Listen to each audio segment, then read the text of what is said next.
আসসালামু আলাইকুম।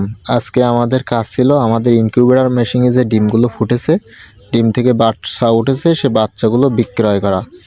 যেহেতু আমাদের খামারে বর্তমান যে অবস্থা, তাতে করে কোনো বাচ্চা আমরা এখন বোর্ডিং করতে পারবো না, কোনো জায়গা নেই খামারে। তো তার কারণে বলা ছিল আমরা এবার জিরো বাচ্চাগুলো বিক্রি করব। এবং আমরা এরপর থেকেও যত বাচ্চা তুলব সব জিরো বাচ্চাই বিক্রি করব।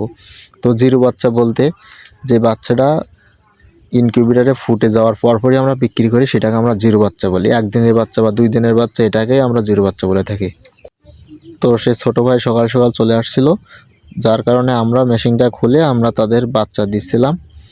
তো তার বাচ্চা যেহেতু খুব বেশি প্রয়োজন ছিল না, সে বাড়িতে পোষবে শখ করে, তার জন্য অল্প কিছু বাচ্চা নিচ্ছিল। সে বাচ্চাগুলো গুনে দিচ্ছিলাম এবং বাকি বাচ্চাগুলো বাড়িতে রেখে দিচ্ছিলাম।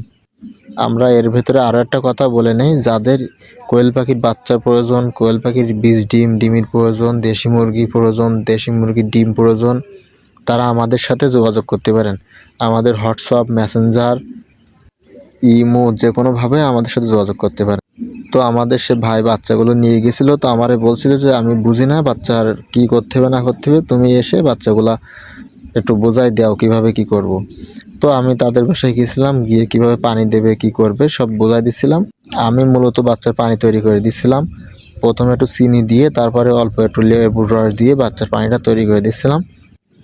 আর সে বলছিল যে কীভাবে রাখবো অল্প কয়টা বাচ্চা। তো আমি বলছিলাম যে একটা মাছের ক্যারেট নিয়ে, সে মাছের ক্যারেটে মোটামুটি 5-7 দিন রাখা যাবে না, যেহেতু খুব বেশি বাচ্চা না।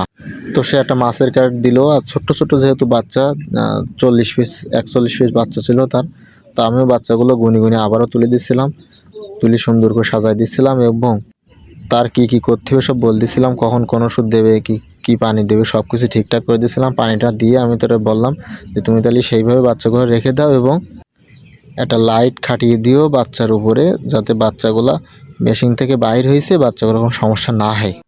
যদিও আমরা জিরো বাচ্চা বিক্রি করি না, কিন্তু আজকে বলে না, এরপর থেকে আমরা জিরো বাচ্চা সব বিক্রি করব, কারণ আপাতত আমাদের খামারে সেরকম ক্যাপাসিটি নেই যে আমরা বাচ্চা বোর্ডিং করব।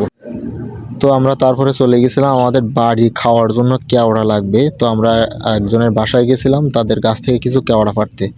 তো গিয়েই মোটামুটি একটা ডাল ভেঙেই নিচে ফেললাম এবং কিছু কেওড়া সংগ্রহ করলাম। এগুলো আমাদের বাড়ি নিতে হবে, বাড়িতে খাওয়ার জন্য লাগবে কেওড়াগুলো। মাশাআল্লাহ, আমাদের যতগুলা কেওড়ার প্রয়োজন ছিল আমরা একটা ডাল ভাঙাতেই চাহিদা মোতাবেক আমাদের কেওড়া পেয়ে গেছিলাম। এবং তারপরে আমরা গেছিলাম, আর এক ছোটো ভাই কিছু বাচ্চা নিয়েছিল, তা সে ফোন করছিল যে এসে দেখায় দিয়ে যান কি করব। ওখানে গিয়েও আমরা মোটামুটি তার সব দেখাই দিয়েছিলাম এবং বোঝাই দিয়েছিলাম।